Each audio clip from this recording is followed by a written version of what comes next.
L'œuvre intérieure du Saint-Esprit est mentionnée dans Éphésiens 3, 16, 19.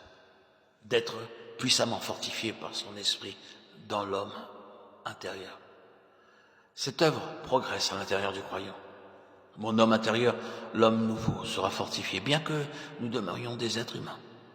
Nous avons besoin d'une nouvelle vie, d'une nouvelle force, de nouvelles puissances, jour après jour, afin que nous soyons finalement remplis du Saint-Esprit, de la plénitude de Dieu. Sur la terre, nous en avons un avant-goût. Lorsque nous nous sentons spirituellement affaiblis, que nous avons de la difficulté à croire pleinement les choses de la Bible, ou même intercéder, dites, maintenant Seigneur, fortifie-moi dans l'homme intérieur. J'ai besoin d'aide. Et je me sens sans espoir, vide et stérile. Seigneur, aie pitié de moi. Donne-moi une force nouvelle afin que je puisse jouir de ta parole, parler avec toi et passer du temps en ta présence. Il vous la donnera. Nous rencontrons de la difficulté à jouir de la présence de la résurrection et de Dieu parce que nous ne savons pas comment être fortifiés dans l'homme intérieur par le Saint-Esprit.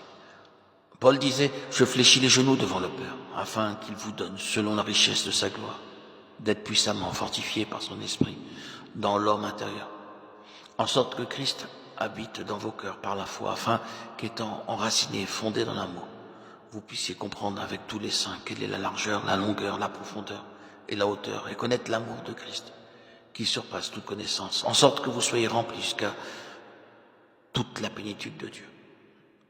Éphésiens 3, 14, 19. Ainsi, plus nous sommes fortifiés dans l'homme intérieur, plus nous sommes qualifiés pour être remplis de la plénitude de Dieu. Faites-en l'expérience. Lorsque vous vous sentez spirituellement vide, stérile, désemparé ou faible, agenouillez-vous et dites, Seigneur, je me sens si faible, je n'ai rien, je ne suis rien, je ne sais quoi faire, ou dire, je ne peux même pas prier comme il se doit. Seigneur, je ne veux pas te quitter, c'est mon privilège et mon droit, car je n'ai personne d'autre vers qui aller. Voudrais-tu, s'il te plaît, me fortifier dans l'homme intérieur et verser ton esprit en moi?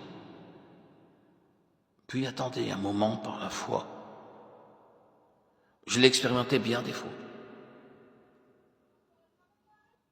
Le Seigneur Jésus-Christ désire que vous et moi nous soyons préparés pour notre part dans l'héritage céleste. Il nous fortifie, il nous édifie. Il nous a donné les arts de l'esprit. On lui appartient, il veut notre réussite. Que nous soyons vainqueurs, remplis de confiance et de force. Par le Saint-Esprit, il illumine nos yeux, notre cœur. Il nous garde dans l'espérance de son héritage.